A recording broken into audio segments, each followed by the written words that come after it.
Well, welcome back to the house project.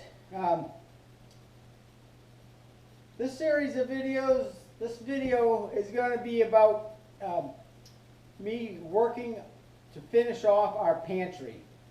And it may seem odd that I'm doing the pantry next, but here's the reason. We currently have running water. We have electricity and running water in the house. We passed the plumbing inspection, so I installed the toilet. So we have cold running water in the house, so we can't wash with warm water, and I can't finish the downstairs shower unless you want to take cold showers. So we have purchased a hybrid electric, it's a heat pump water heater. I don't know the technical name for them. We had one in our old house, and when we installed it, it cut our electric bill by at least a third, almost a half, somewhere in there depended. So it was a huge savings in electricity. So we bought another one. And they work best if they're in an environment where there's warm air. So I could put it in the cellar, but we decided to put it on the first floor. And it also has a drain that has to drain down into the downstairs wash sink. So being on the second floor, it can drain, and it's upstairs where there's ambient heat, so it extracts the ambient heat out of the air and heats the water with that. It also has electrical elements in it, so you can run it on pure, heating electricity with the heating elements, or with the heat pump. So anyway, it's going to go on the second floor, and it's actually going to go in the pantry. But I don't want to just put it in the pantry, which I could do right now, because that means when it comes time to lay the floor and do all the sheetrocking, I got to take it back out and then reinstall it later. And so I don't want to go through that twice. I'm going to actually sheetrock the inside, paint it, install the hardwood floor, and then install the water heater and be done with it. So that's why this is the next priority. And so in front of me is some white oak that I had sawn on a Lane sawmill probably 20 years ago, and it's been in my parents' barn just collecting dust. I've used some of it for other projects, and I think that there is enough of it here that I can, enough of it to do the pantry floor. So that's what I'm working on now, is turning this pile of lumber into white oak flooring for the pantry. So I'll film some stuff and you can watch the process. It's my shop. I haven't worked in here for probably a couple of months, and it's a complete disaster. And I'm not going to spend any time cleaning it. I'm just trying to get this stuff done. I'm going to make all the flooring and then pre-finish it here in the shop, so we don't have to smell the smell of the oil varnish, which I'm going to apply on there. So it'll be all pre-finished, and I can just install it and then put the water heater on top of it. So that's what I'm working on, and so stay tuned. I'll shoot some footage of me running this stuff through the planer, and then cutting out. There's a lot of knots and stuff in here that I'm going to end up having to just chop out sections and then make up the flooring. So stay tuned. You'll see the whole process.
film me doing all of it because it would be boring. I mean, hours of the same repetitive thing. But this is what, under all that stuff, this is what it ends up looking like. Some pretty nice stuff. I've got some knots I got to cut out, but very happy. I think it's going to make a beautiful floor. Now this stuff was sawn, like I say, on a Lane mill, old Lane circular sawmill, and they only sawed it. They sawed it to 1 inch, and so it's doesn't, after it's dry and it's cupped, it doesn't leave me a lot of material to work with to take material off. So I have to make sure that I end up with one good surface, and then the other side, if one side is good, that's all that matters, because the other side will be down. So I'm going to keep going. I won't get through this pile today. I'll get work on it tomorrow, and then I'll show you the next step once I get it all planed up.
of the way, we're trying to improve the quality of these boards.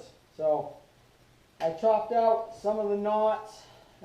Well, actually, here, let me, so it all really starts when you're cutting the tree, when you're trying to improve the quality of the outcome, you know, by bucking the logs at the right spot, and then by sawing them, you're trying to flip the cant to get to the best wood out.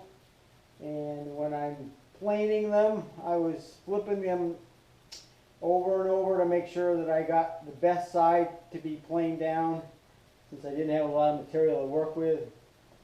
And then the next step is really cutting the boards up and getting the best flooring I can out of it. So anyways, so here I am. They're planed down to the right thickness, and jointed one side, and now I'm going to be ripping them to width, and then they'll be ready to run to the shaper for the tongue in the groove for flooring, and then they'll get sanded and finish applied. So at every step of the way, I'm trying to get the best looking flooring or out of these boards as I can. I don't mind if they're not showing. Trees have limbs, and it's just part of the character. I don't want a plastic looking house. I want a house that is made of natural materials, which none of them are perfect. So I'm going to set the table saw up and rip these to width, and then I've got all the rest of the material that I've planed up. I've got to go through the same process. I'm actually going to try to end up with 2, maybe 3 different widths to make the best use of the material. So there'll probably be some 3s, 4s, and 5s, or something to that effect. And then I'll just mix and match them as I go across the floor. So a random pattern. All right, let me set the table saw up.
Well, I'm setting up the shaper to run the tongue in the groove on the flooring.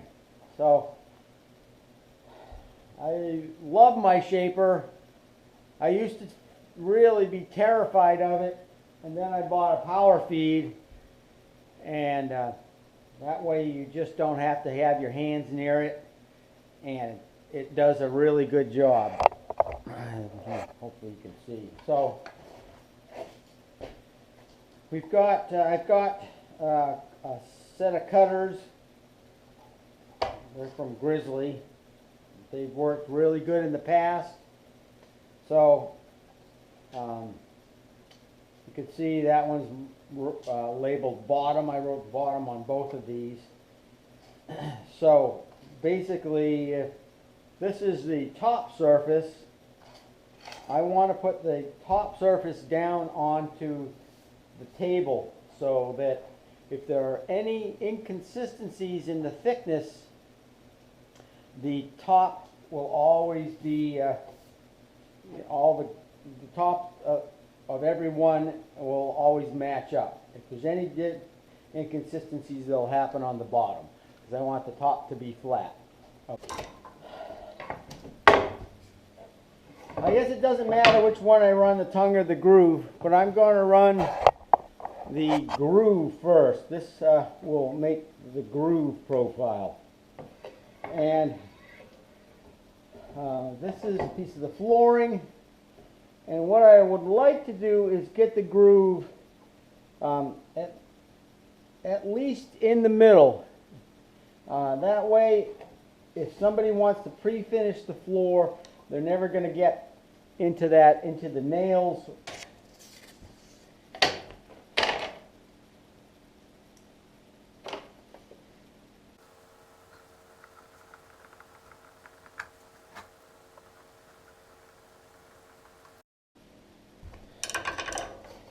So the next thing I want to do is, I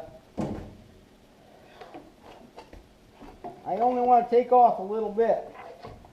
I want this face.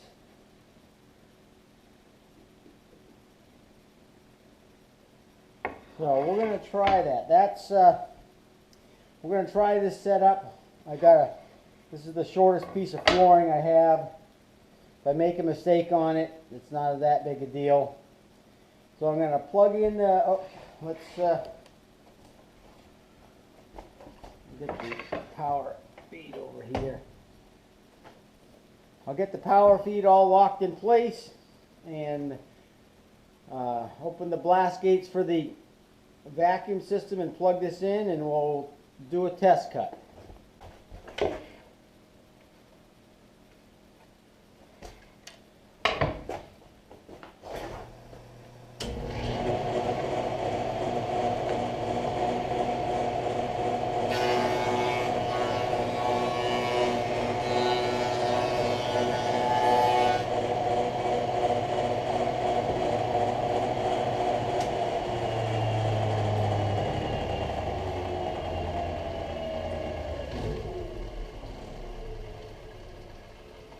So, you know, if you can see this pencil mark on here, so it didn't take the pencil mark off, and I wanted to just take that pencil mark off, so I have to adjust the fence a little bit.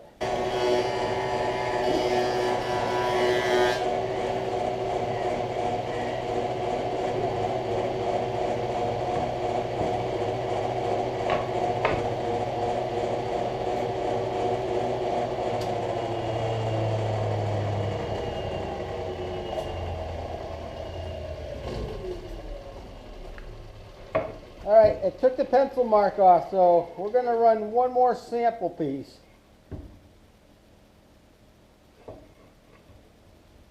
I'd actually like the groove to be higher.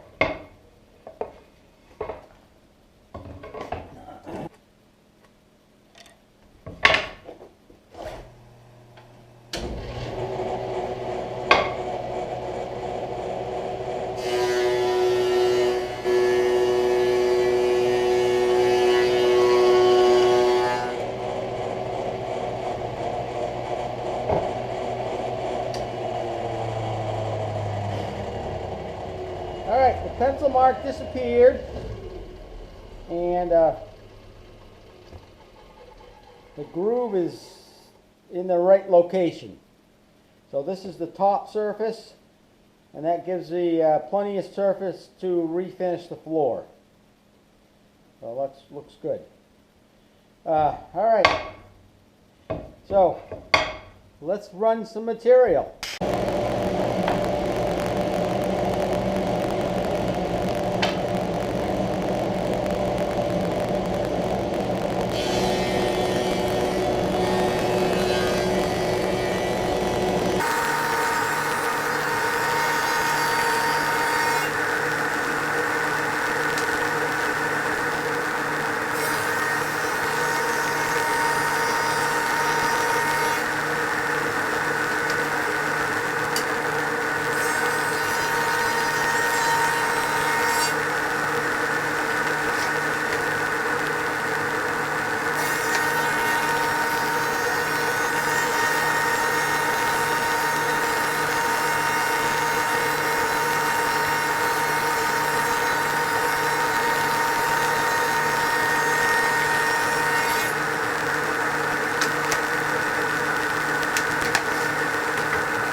got all of the grooves milled on the flooring, and it went pretty well.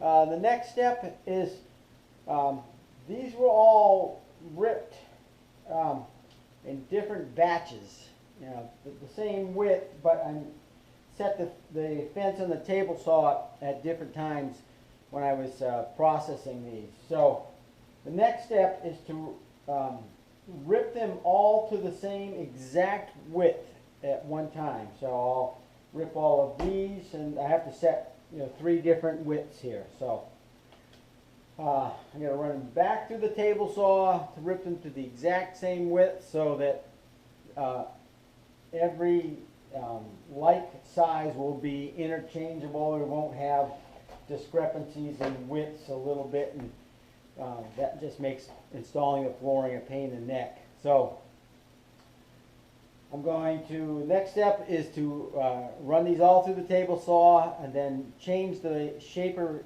to the other set of knives that make the tongue, and pass them all through there. And I just decided, I was planning to sand and pre-finish these, but I decided I'm going to install them and then sand that small pantry floor and finish it all at once. I'll end up with a better result. And so anyways, I'm just going to be working in here till I get these all made up, and then I'll bring them up to the house, and they need to go in the house and acclimate for a week or so. That's the plan. Stick with me. I'll set up the table saw and we'll rip all these.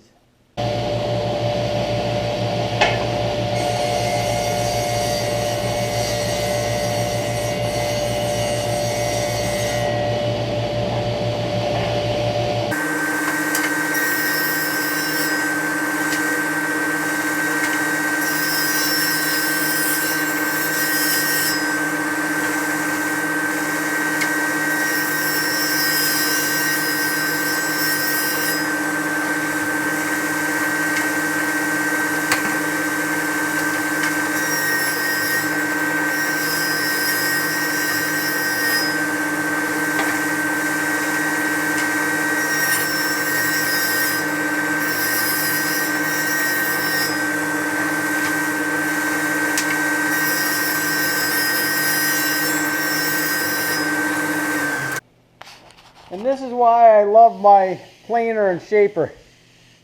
And the joints look pretty good, and they're nice and flush. And that is all of the white oak flooring for the pantry. There's nothing there that I can cut out some of these knots and such. So it should end up looking pretty nice.